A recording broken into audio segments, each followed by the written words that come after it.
Hey, Talking Shizzle listeners. You know, it's always been important for me to align our business with other companies and individuals who share our values, especially those who share a deep commitment to serving nonprofits and social impact. So for that reason, I'm super excited to announce our very first Season 2 sponsor, Keela. Keela is a fundraising and donor management CRM that is built specifically for nonprofits by nonprofit professionals. These folks really get it.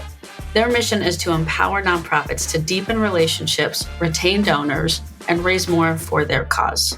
Several of our clients and partners use Keela and have continued to be impressed by just how easy Keela is to use, how affordable it is, and most importantly, the results they see using the platform.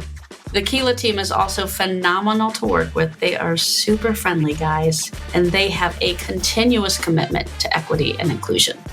Now, go check them out. We got a special offer for you. As Season 2 sponsor of the Talking Shizzle podcast, Keela is offering our listeners and community 40% off their first year subscription to Keela. 40%, you guys.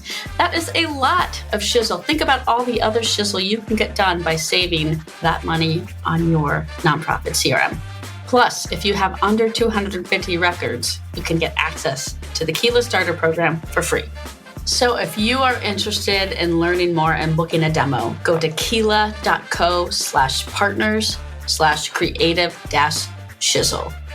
That is keela.co/partners/creative-shizzle.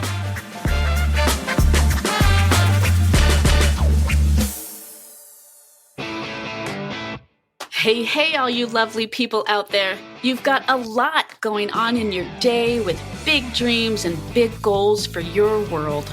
Are you ready to talk some shizzle and learn some shizzle from leading entrepreneurs, changemakers, coaches, and overall interesting people who like to shake things up? I'm your host, Taylor Shanklin, CEO and founder of Creative Shizzle, and I am stoked to bring you a fresh episode of Talking Shizzle today. This show is all about helping you think differently so that you can grow. Talking Shizzle is brought to you by our team at Creative Shizzle, where we help businesses, entrepreneurs, and social good innovators make amazing marketing shizzle happen. Check us out on the web at creativeshizzle.com. Now, let's talk some shizzle. Hello, friends. It's a new episode of Talking Shizzle.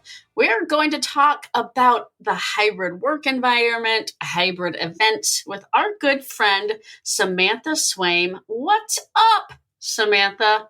Hello. Thanks for having me. It's good to have you here. What's up, Will? We got sidekick Will on the line. Hey, what's up, y'all?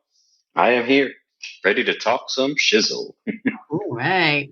Will's got a new a food truck in his background that we've been talking about, which is why we were riffing about ice cream.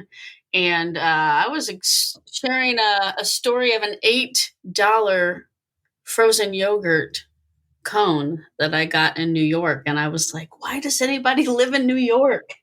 This should not be $8. I'm heading to Will's food truck. 25-cent hand-dipped ice cream. Will's got 25 cent hand-dipped ice cream at the Novelli household. All right, well, let's talk some shizzle. Samantha, tell us a little bit about you. You run an event fundraising company. That's most of your focus. You've been in the nonprofit space for a while. You are located in Portland, which is just a beautiful city. We love Portland. Tell us a little bit about what's going on there and what you're all about. Oh, well, thank you. Let's see. Portland. Well, we'll get to Portland in a second. But I am with Swaim Strategies, a fundraising consulting firm that my wife and I started about 18 years ago now. And we do fundraising events. So we produce big, fun ways to gather people around mission and gather people to raise money. So spend a lot of our time in fancy galas, a lot of our time now in kind of a hybrid space because the event world has changed dramatically through COVID.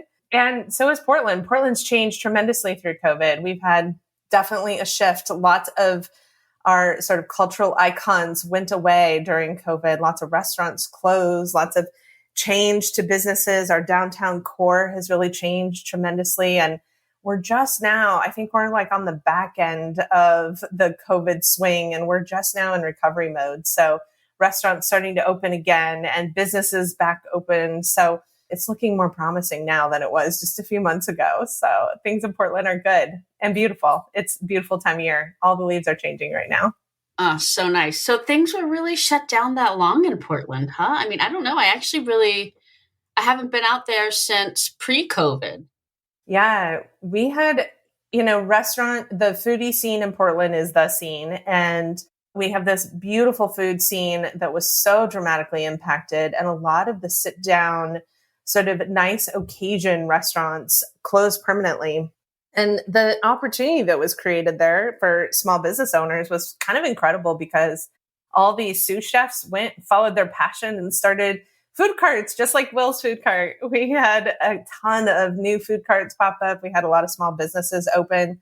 A lot of people got to realize the dream that they had. And that's kind of now just starting to really boom in Portland again. For a long time, the only surviving restaurants were those that had a takeout business. And if they didn't have a takeout business or couldn't convert to have a takeout business, they were really struggling. But our patio scene is thriving. Our smaller restaurants have opened. We've had a lot of new, exciting openings. So Portland finally feels like it's kind of coming out of the pandemic.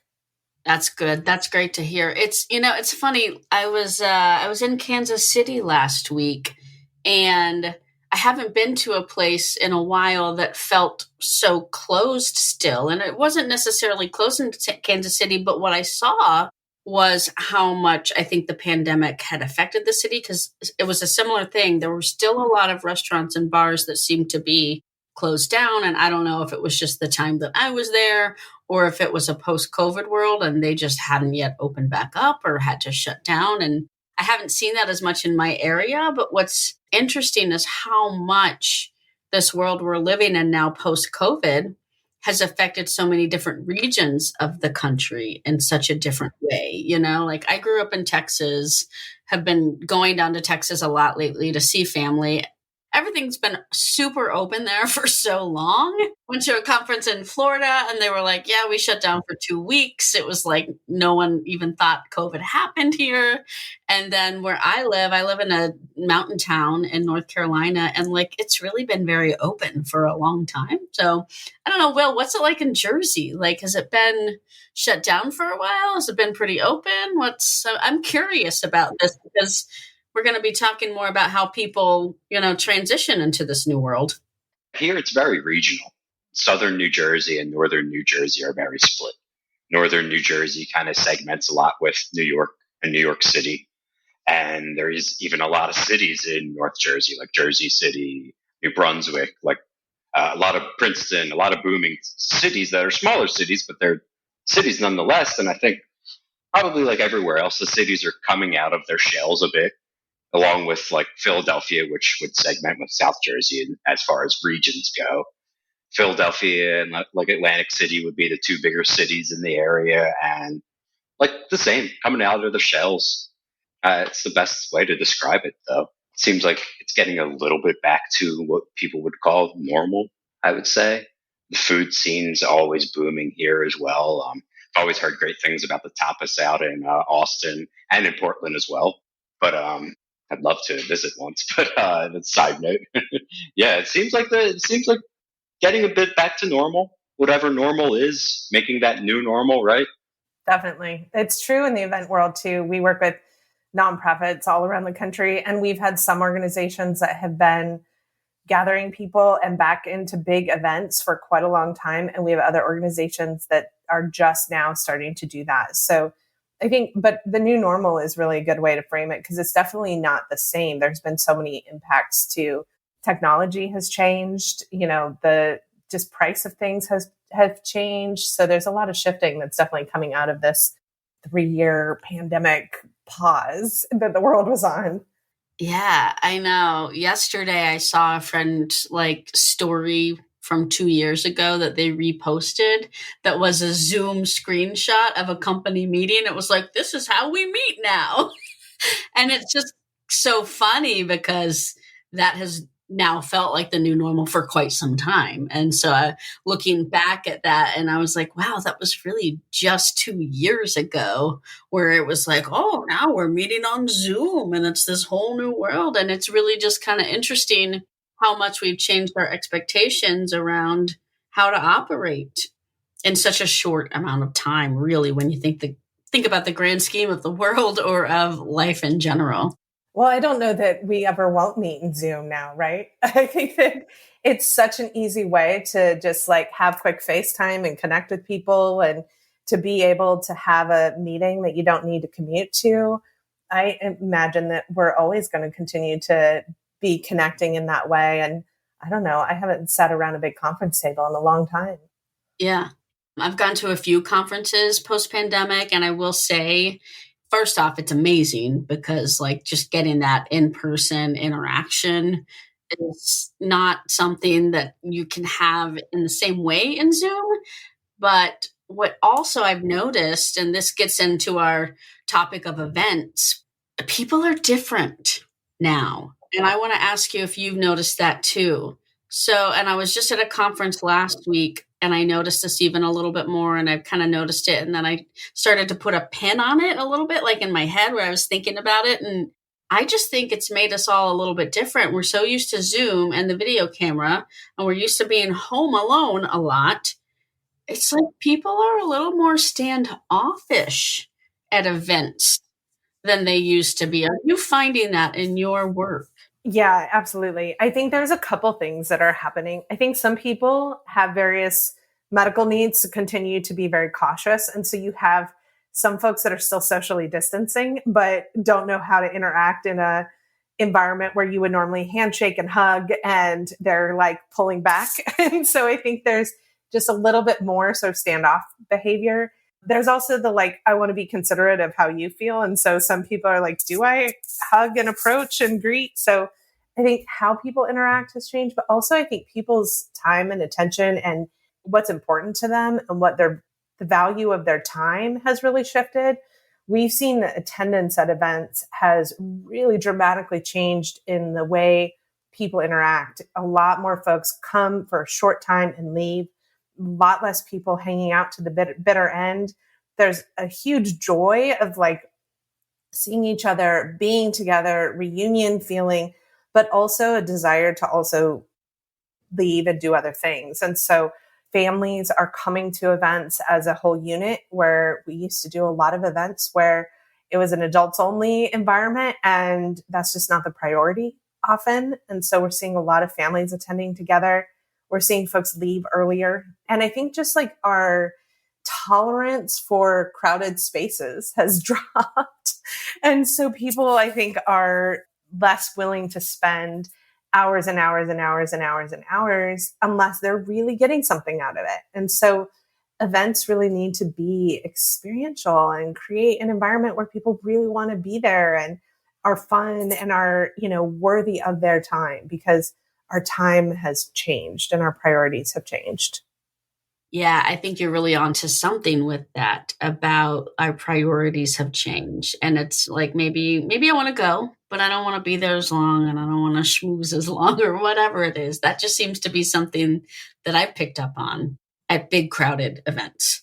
So let's talk about obstacles that you're running into these days as an event focused company, working with organizations on planning their events.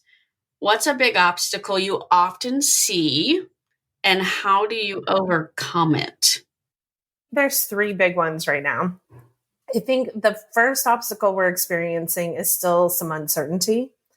And that often has to do more with the group dynamics of, we work with exclusively nonprofits. So identifying, how do we come up with a plan that everyone, all key stakeholders are on board with?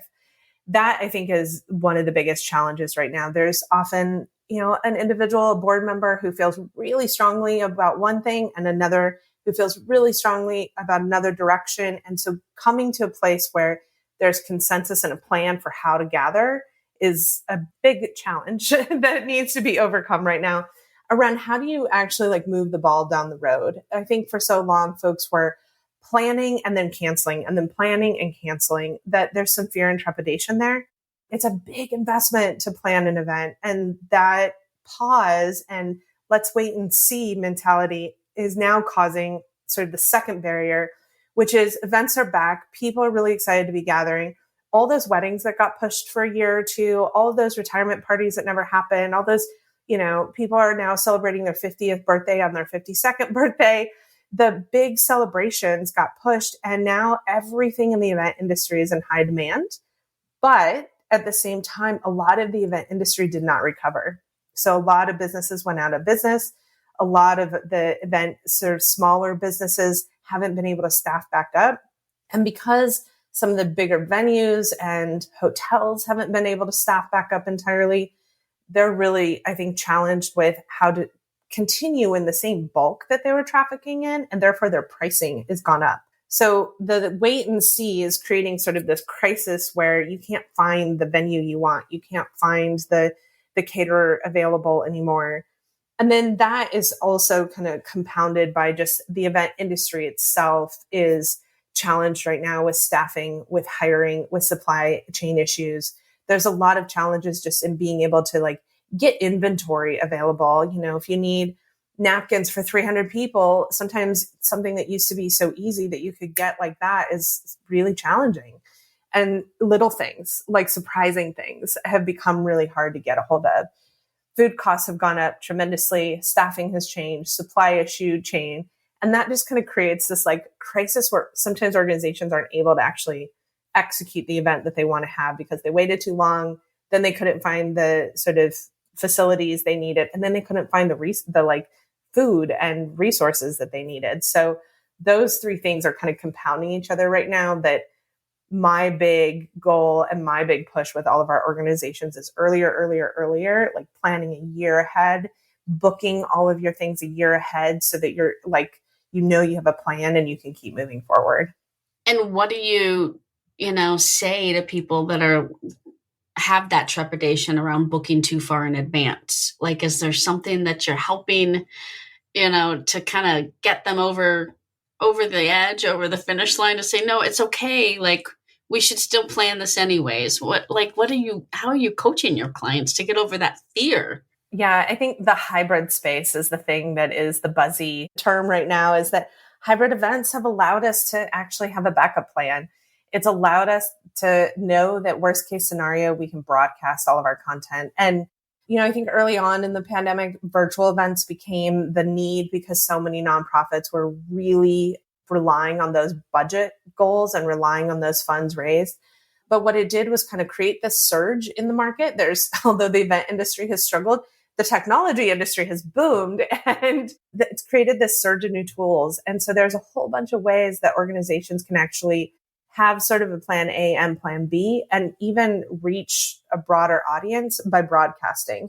So even if they were thinking about a 500 person event and it turns out to be a 100 person event, they would really be able to do something fun and exciting for that 100 people. Being able to bring in something different than you haven't done before, being able to have surprise elements, being able to, have Will pull up with his 25-cent food, ice cream cones at his food truck. That's how you can create something special and meaningful, even if it's only a small audience. And then you can broadcast and create content for your audience at home if you need to. So I think there are tools and solutions now that we didn't have 3 years ago. Yeah, I was going to say Will's food truck is also for hire. If you ever have any clients who like really in a jam and they need some food, he's got you covered. He's very on trend right now.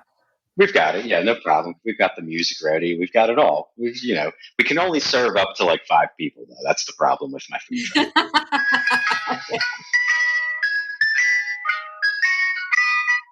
Mr. Softy Drop. He's got this super cute kid who works for him too. So like, he'll draw in the crowds with his cute, smile at least. Will, how old is your staff? Leonardo is 4. Four. Wow. You are training Leonardo to own his own business at a young age. He would love that, to run his own food truck. He loves food trucks. We try to encourage everything. Ninja and food trucks are probably his 2 top favorites right now. I love it. All right, let's get into a little bit more on hybrid. Okay. Yeah. I know we've talked, I know it's a buzzy word. It's still a buzzy word. People have defined hybrid a lot. But I always like to ask this of people who like events is all they do, and events is really what you do. So what does hybrid even mean to you? Because I still think it's a word that people just throw out and don't even necessarily know what that means. I think it's defined a million ways. I truly think that everyone has a different definition. Let's see. In a workspace environment, our workspace is hybrid because we have people both working at home and working in the office.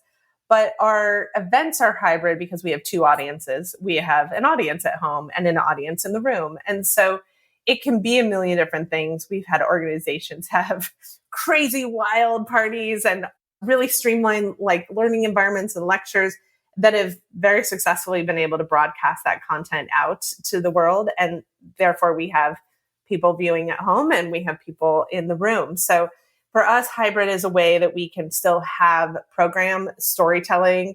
We can still raise funds and have folks that aren't in the room participating. The cool thing about it, though, is that it's opened up for a lot of organizations. They're no longer restricted by like where the party is or how much the party costs to be able to include people. So lots of organizations doing some really fun stuff with hybrid where they're able to have, folks tune in from all around the globe and participate from all over the place. So I think that while it is super buzzy, it has a lot of benefits too. And we're finding a lot of luck in the hybrid space of being able to pull in audience members that we never had attending events before, now tuning in from home and giving from home and being very generous. So it's become a really inclusive way to be able to have an event. Yeah, I like that you use the word inclusive. It is a good inclusive way to have an event. And going back to the conference that I was at last week, it was something that I noticed, and I wasn't even aware this was happening because I was just planning on going in person the whole time. But then there were several people saying, "Oh, I'm watching the virtual version. Like I'm tuning into the live stream." And I was like, "Oh, they're doing that. Cool. Good." So there were, a bunch of us at the event, but then a lot of people were tuning in virtually and still watching all of the main sessions on the main stage and stuff. And so, I mean, that really is a good way to just define it. It's probably just offering the opportunity to dial in remotely. Well, and I think going back to how people are spending their time and the way people are interacting, I know there are a lot of educational opportunities I would love to participate in as a small business owner, but I don't always have the capacity and time to travel around the globe going to these incredible conferences. That hybrid has also meant I can attend more and I can participate in here's another buzzy word, in an asynchronous way. That's very buzzy in education, but I can participate whenever it works for me and my schedule versus on the timeline in real time with the event as it's happening. I can tune in later. That is another buzzy word, asynchronous. All right, so let's shift this away from events and talk a little bit more about the hybrid work environment. Is that what your company's doing now? Y'all are kind of part-time in the office, part-time at home, or what?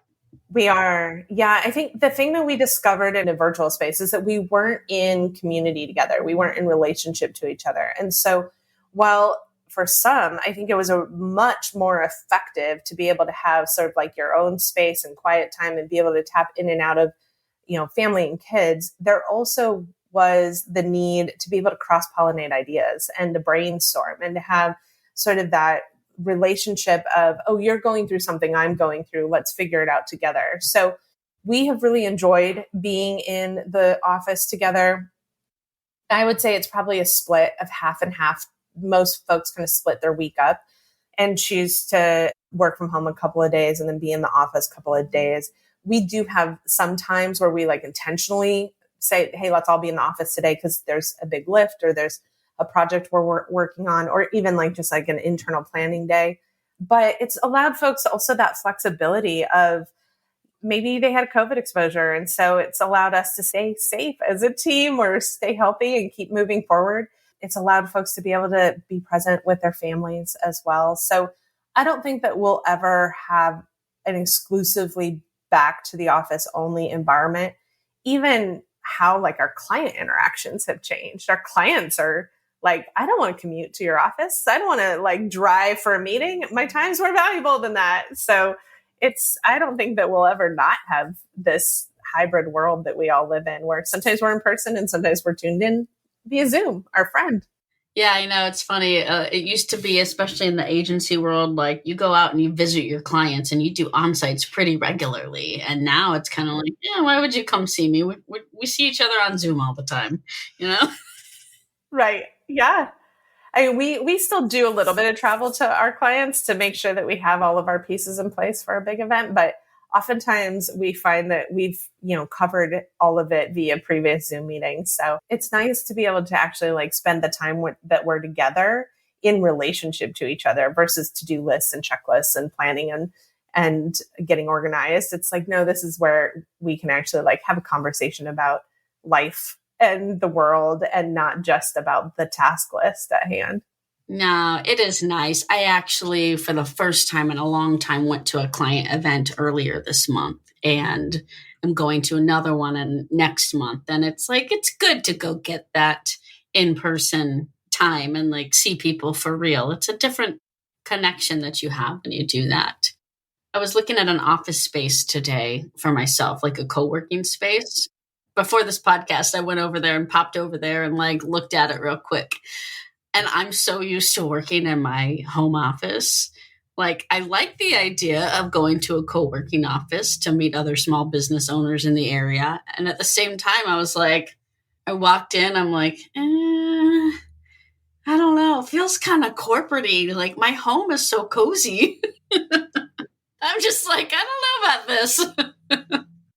It's true. And we're in the same boat.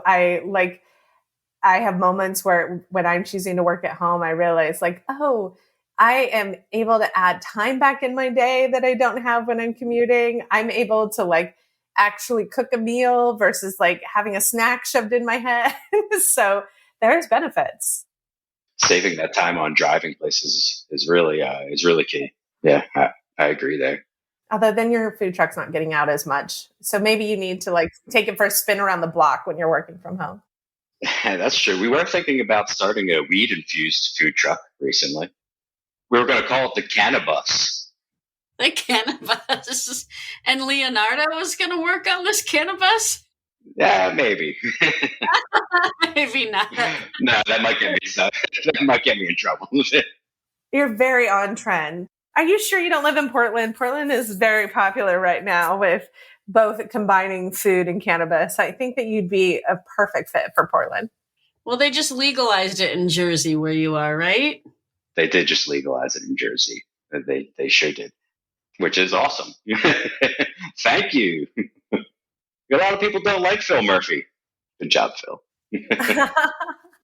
All right. Well, I want you to go fact check that real quick and the age requirements for working on the Cannabis. Let's go out to Wikipedia and let's fact check. Make sure Leonardo's okay to do that. We don't want to get in trouble. I think I'd be in trouble already. Well, Sam, can I call you Sam, by the way? Do your friends call you Sam? Okay. I didn't know, it's like, no, I'm Samantha. I'm always Samantha. Most often I introduce myself in this like really formal way as Samantha, but Sam is what everyone calls me except my mother. So I sometimes, think maybe I'm in trouble if you say Samantha. So, well, then I'll definitely only call you Sam from now on. Because I ain't your mom. You're not in trouble. So close us out with one tip you have for event coordinators or event planners who maybe are going into the holiday season or they're starting to think about 2023 events and what does that look like? What's the one thing, if you could impart any one thing, one tip of wisdom, what would that be? Well, I think the most urgent thing is having all of your vendors booked, but that's really sort of a tip we've talked about. So the other sort of big piece of wisdom that I would impart is the importance of making the event meaningful, giving people an experience. That's, I think, the difference is that, we have planned and I have participated and attended in a ton of amazing events. If it isn't something that's creating an experience for people, they're just not as invested in their time and energy being placed there. So really thinking about the purpose of your event, how you're gathering people and creating something that's different. I think that people they want to learn, they want to experience, they want to taste new food, they want to meet new people, give people the opportunity to have an experience so that their time is well spent. Love it. Love it. And it could be a ride on the cannabis. That could even be an event experience. That'd be okay.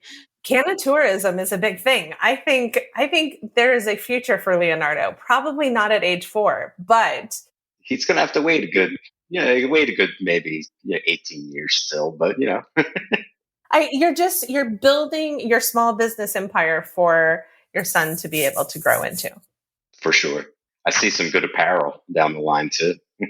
Nice. Well, Sam, this has been great. I appreciate your time today on the show with us. If people want to talk some shizzle with you outside of the podcast, what's the best way to find you online, to get in touch, and hopefully hire you to help with their event planning? Well, find me at swaimstrategies.com. Our website, you can find us at Swaim Strategies on Instagram, on all the socials, Twitter, LinkedIn. So we'd love to connect to folks, especially if they're looking to figure out how to move forward with their fundraising events. Cool. All right, everyone. You heard it all from Sam Swaim. Thank you so much. We'll see you on another episode next time, or we'll talk some other shizzle. Don't know what that's going to be yet, but it sure will sizzle. Later, guys. Well, hey there. That was fun. I love how much mind-blowing and mind-opening shizzle our guests bring to us with every episode. We hope you enjoyed the conversation as much as we did. Make sure you hit that subscribe button on your favorite podcast player so that you don't miss a beat of the Talking Shizzle podcast. And if you're listening on Apple, be sure to let us know what you thought and leave us a review. We'd love to hear from our listeners so that we can bring you all the good, juicy business growth shizzle that you would like to hear about. Get in touch with us and follow along at creativeshizzle.com or email us at podcast@creativeshizzle.com. Until next time, keep making your shizzle happen.